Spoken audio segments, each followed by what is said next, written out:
গৌৰৱ গগৈৰ ভূতে খেদি ফুৰিছে অসমৰ মুখ্যমন্ত্ৰী হিমন্ত বিশ্ব শৰ্মাক।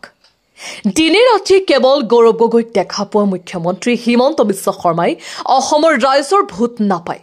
সেইকাৰণে এছআৰৰ জৰিয়তে বহিৰাজ্যৰ পৰা ভূত আনিব বিচাৰিছে। এই মন্তব্য লাহৰীঘাট সমষ্টিৰ বিধায়ক আসিফ মহম্মদ নাজাৰৰ। লাহৰীঘাট সমষ্টিৰ দাঁতিয়ালবৰী চাৰিআলিত আয়োজিত এক কংগ্ৰেছ কৰ্মী সভাত বিধায়ক আসিফ মহম্মদ নাজাৰে আৰু কয়, আগন্তুক বিধানসভা নিৰ্বাচনত অসমৰ কোনো সম্প্ৰদায়ৰ লোকে বিজেপিক ভোট নিদিয়ে। গৌৰৱ গগৈ অসমৰ মুখ্যমন্ত্ৰী হ'ব বুলি মন্তব্য কৰে।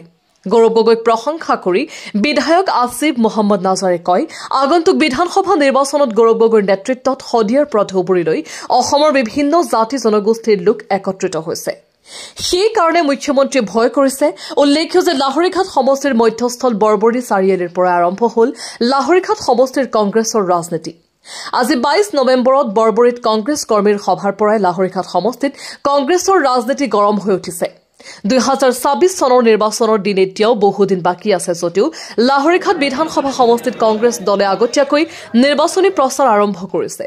উল্লেখযোগ্য যে লাহৰীঘাট সমষ্টিত কংগ্ৰেছ দলৰ পৰা প্ৰাৰ্থিত্ব বিচৰা ডাক্তৰ ফৰিদুল হুছেইনেও যোৱা 20 নৱেম্বৰত বৰবৰীত আয়োজন কৰিছিল এক পৰামৰ্শ আৰু সমৰ্থক সভা। মুঠতে বৰবৰীৰ পৰাই কংগ্ৰেছৰ ৰাজনীতি গৰম হৈ উঠিছে। বিধায়ক আসিফ মহম্মদ নাজাৰে বৰবৰীতে আয়োজন কৰা কৰ্মী সভাত এক প্ৰকাৰ নিৰ্বাচনী ডংকা বজাই দিয়ে। দাঁতিয়ালবৰী গাঁও পঞ্চায়তৰ মণ্ডল কংগ্ৰেছ কমিটিৰ উদ্যোগত আয়োজিত দলীয় কৰ্মী সভাত স্থানীয় কেইবাজনো লোকে ভাষণ প্ৰদান কৰিছিল।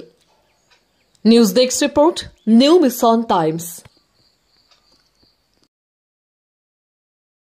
ফেচবুকত গ'লে দেখা পাব বা আপোনালোকেও দেখা পাই আছে যে যোৱা পঞ্চায়ত নিৰ্বাচনত মই দিনে ৰাতিয়ে ঘূৰি পেলাই ৰাইজক বাকী আমাৰ প্ৰাৰ্থীবোৰক কি ধৰণে জিকাব পাৰিম বা AP মেম্বাৰসকলক কি ধৰণে জিকাব পাৰিম তাৰ কাৰণে অহৰহ চেষ্টা কৰিছোঁ। তাৰ কাৰণে দুয়োটা পঞ্চায়তৰ আপোনাৰ দুয়োটা ব্লকৰ আঞ্চলিক সভানেত্ৰী বা সভাপতি মই গঠন কৰিবলৈ সক্ষম হৈছোঁ আৰু ইয়াত দ্বিধাবোধ নাই আৰু ৰাইজক জানে কি চলি আছে।